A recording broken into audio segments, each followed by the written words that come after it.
Yeah, what's up? What's good, everybody? What's good, man? Happy Tuesday. How's everybody doing? Man?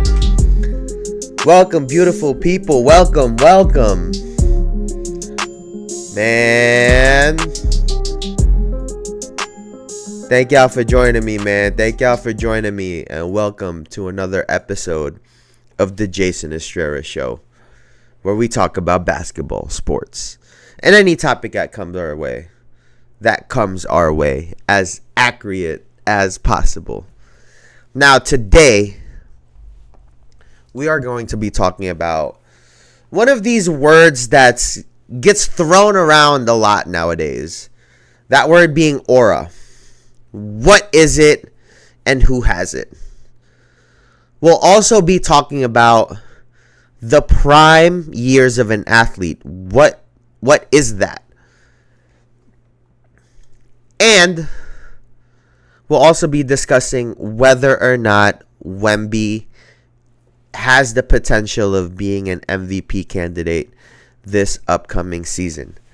Now, before we get into any of those topics, right, we got to start off with something a little bit different. And that different is right here. Let's see. So, let's read this together.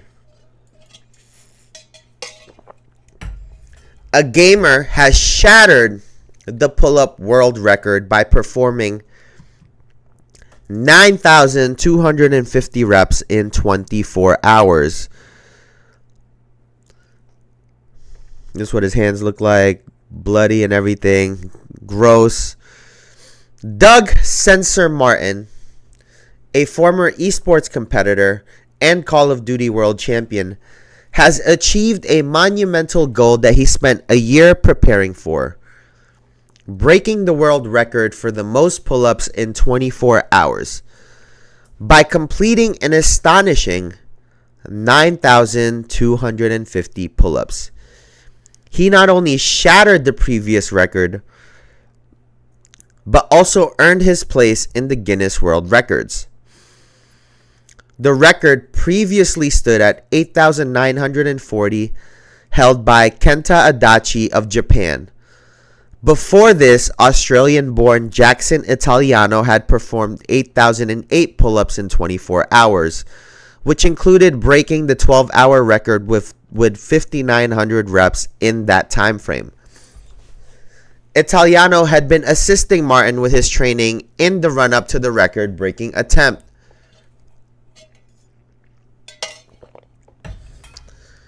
Martin attempted his first pull-up challenge back in July 2023, live streaming his efforts. Posting to X, he told his followers that despite approaching the attempt without any fear, he began to have doubts around the 3-hour mark. I started to develop a level of physical, mental, and emotional pain that never did I ever imagine feeling. My hands were bleeding from everywhere, my legs were sore from simply jumping slightly, and my right shoulder was tearing every minute I jumped to do a pull-up. From this point onward, Martin documented his training process, sharing the highs and lows as well as the physical transformation of his body as he racked up tens of thousands of pull-ups in this process. The official world record attempt, which took place on September 7th, was monitored by invigilators from Guinness to ensure that each rep met the mandated standards, beginning from a dead hang position with arms at full stretch and ending once Martin's chin had passed the above bar. Raising thousands of dollars for Project Purple, a charity dedicated to pancreatic cancer, Martin successfully beat the previous record around the 19-hour mark. With 5 hours still remaining on the clock, he went on to perform hundreds of additional reps in the following hours, but ultimately stopped with almost 3 hours left to spare, citing injury fears. In a post to X shortly after defeat, Martin shared images of his heavily calloused hands. Wow!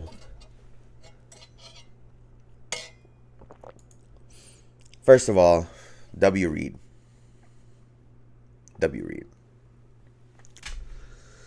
Second of all, Let's go Call of Duty.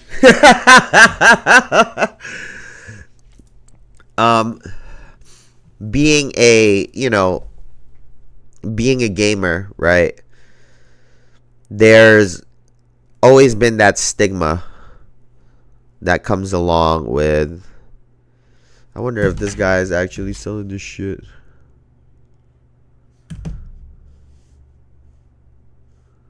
Oh, okay, so he's doing some weird. Okay, anyway, sorry, but to transcend your original work, to be a multi-dimensional person, we all are, right? But for a lot of people, gaming and physical don't go along, right? And to see him accomplish this, give me 1 second.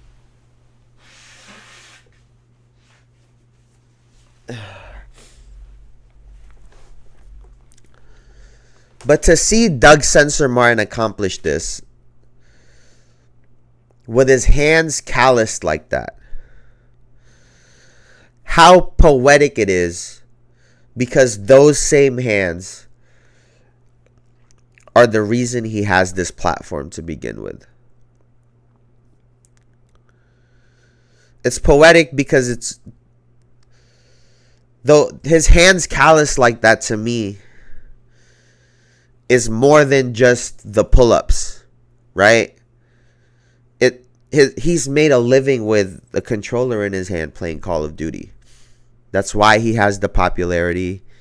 That's why he has his community. That's why he has his fame. And he's gotten a lot of shit from the community. A lot of people call him a meathead. A lot of people have made fun of him. I've always respected the fact that he's always been himself through and through. Whether it was cringy, whether it was cool, whether it was not, whether he was good, whether he sucked. He's always been himself through and through. And always challenged everything head on. And to get this,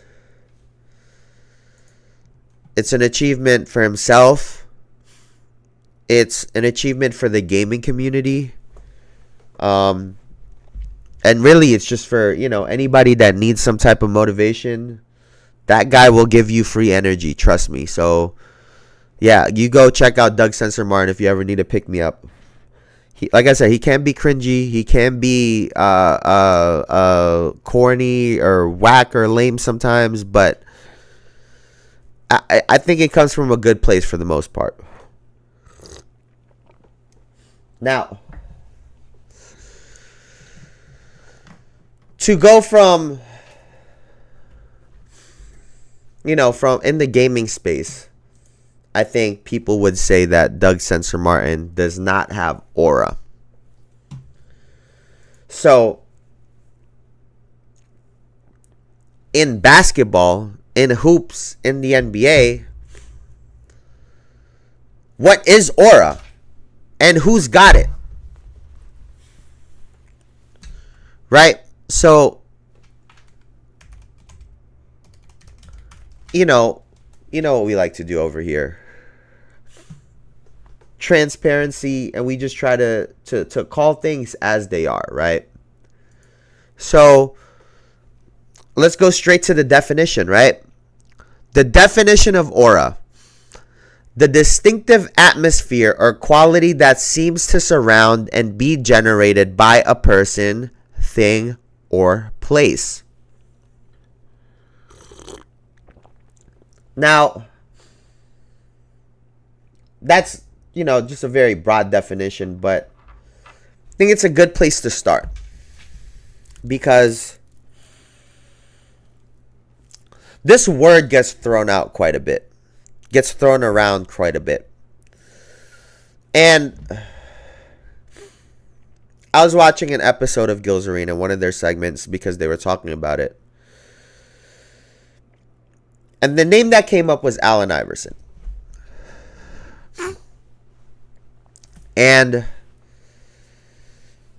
their argument as to why Allen Iverson had aura, Gilbert Arenas said, because according to Lou Williams, in his 18 years in the NBA, he'd been around Kobe. It's a lot of kids that idolize him. But when it was Allen Iverson, it was grown women. Anywhere that he went. And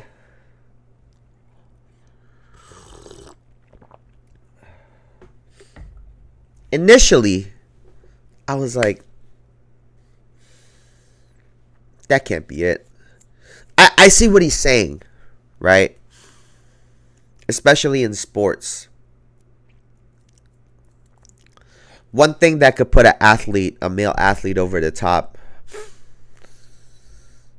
is having a female audience, right? For whatever that case is, whether it's because they like how they look, sex appeal, whatever the fuck it is, right? And when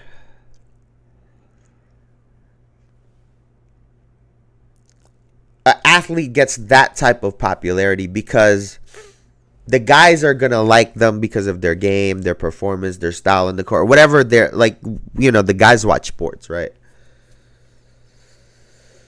So, do I think that's a part of it? Yes. I don't think it's everything, though. Because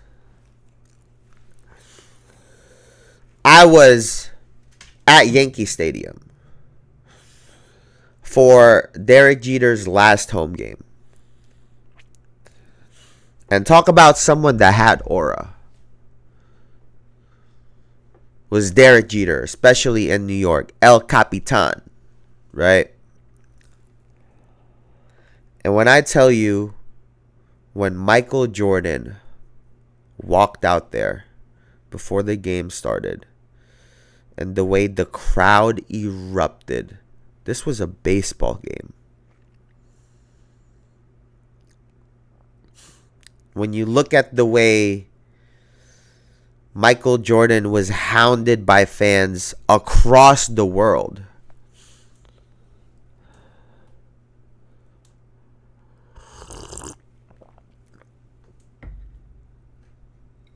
I mean, to the point where Kobe Bryant mimicked the way he walked, the way he talked, the way he moved, his mannerisms. That's how much swag Michael Jordan had. LeBron wore the number 23 because of that guy.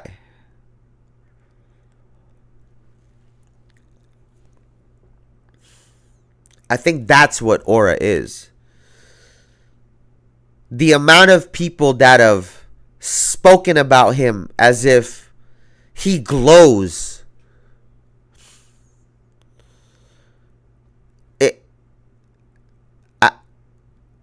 That's one of those things that it's a phenomenon that we cannot explain. Right? To say they're a social butterfly, I think, is only a part of it. Like I said, it's all of these different ingredients. Right? Kobe has aura. Absolutely. Bron, yeah, got aura. Mike was different, though. And when you think of a current player, right,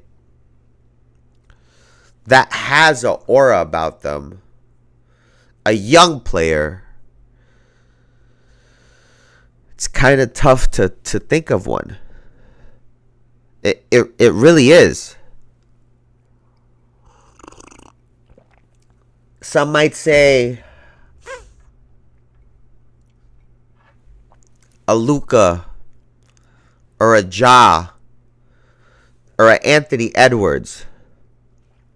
But genuinely, I think it's early. And so, in terms of the up-and-coming guys, I don't think anyone's got it. I don't think anyone has it right now. And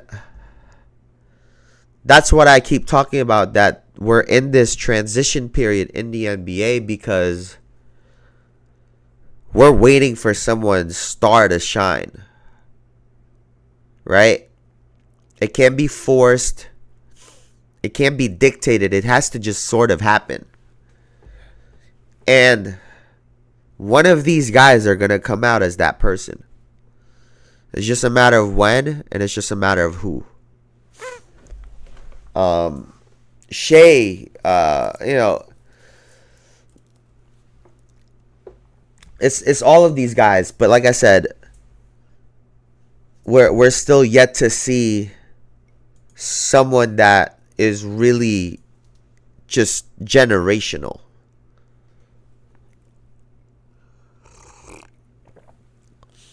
Now, speaking of someone that, got quite a bit of aura, right? There's been obviously a lot of talks about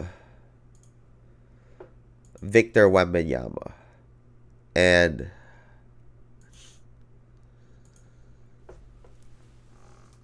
how good he'll be in his second year. And I'll be honest with you. When I had this thought come to mind, right? I was like, am I bullshitting? Is this clickbait? Is it just some nonsense? And then, when you really think about it, let's see right here, right? I got y'all.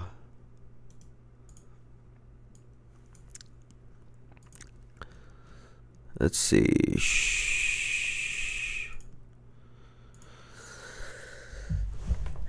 All right. So, is Wemby an MVP candidate? Right? So, last year, he was the Rookie of the Year. Was all defensive first team.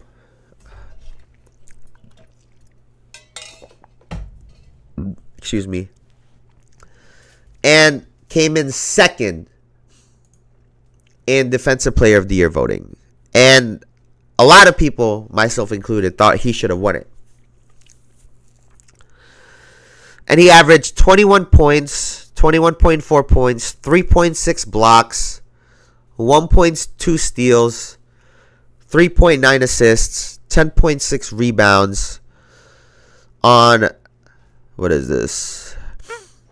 46.5 from the field, 32.5 from 3, 79.6 from the free throw line.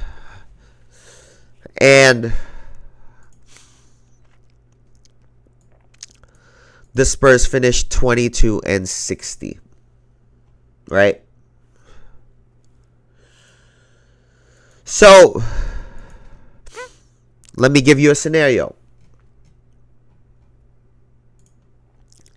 He ups his points to, let's call it 24.5 points per game. Gets like 4.2 blocks. 4 blocks even. Ups his rebounds to 11.5, almost 12. 1.5 to 1.8 steals. The Spurs go from 22-60 to, let's call it 41-41. Or even better, 48 and what? Or let's call it, if wow, they would get close to 50. That would actually be insane. But let's say they get close to 50 wins. You have a legitimate conversation on Victor Wembanyama being the MVP of the year, Defensive Player of the Year, and MVP. Now, I get it. That's tough. He'll be 21, 22. But potentially the impact that he could have on this team, I think he could legitimately be in the top 5 conversation. That's all I'm saying. The Olympics experience, he is in shape. He went far. Got heartbroken. So I do think he's on a mission. I think he's going to go on a run. I think Wemby I think Wemby gets in the top 5 MVP candidate by the end of the season. I'm saying it right now. You book that bitch. You book him. You book it. Excuse me. Now,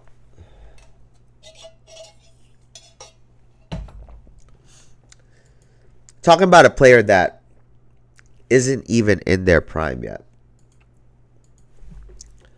Let's have the conversation. What is an athlete's prime, right? What is their peak performance? Now, according to Wired, age is everything. They said their prime is somewhere between 20 and 30 before undergoing irreversible decline.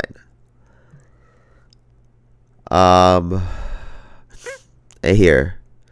Generally speaking, athletes start to see physical declines at age 26, give or take. This would seem in line with the long-standing notion in baseball that players tend to hit their peak anywhere from ages 27 to 30. For swimmers, news is more sobering as the mean peak age is 21. For chess grandmasters, activity that relies more than mental acuity and sharpness rather than brute acquired physicality, the peak age is closer to 31.4.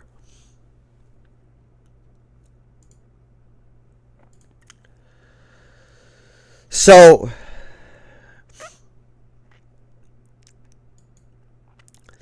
around 26 to 27, I believe, based on that, what they said right there, is around the years where an NBA player reaches their prime.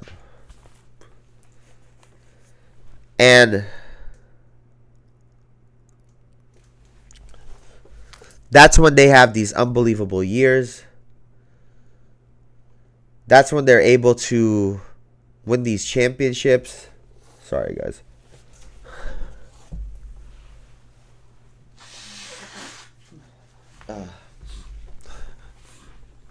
That's when they're able to win these championships. And here, let's look right here, man. We can go down the list.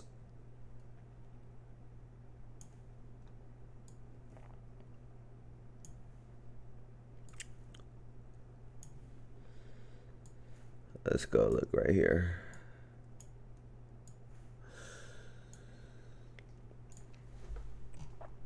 And looking at some of the greatest players ever, right?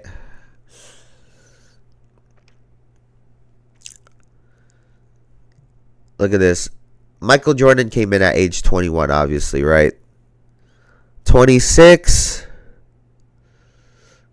27, 90, 91, first championship, second championship, third championship. Which is kind of crazy to think, right? Because he did this off of just talent.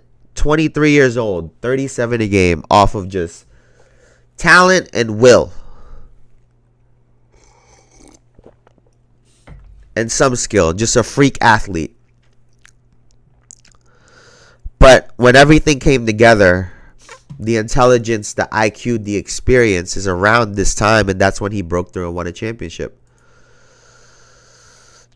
LeBron James, same thing, second year in Miami, and the rest was history. He obviously has extended his. Kobe, the same thing.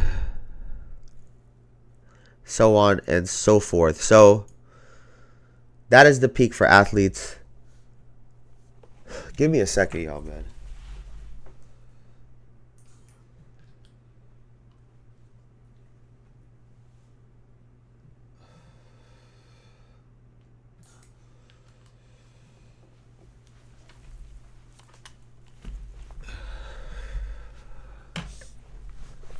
It's fucking hard to breathe in here, bro.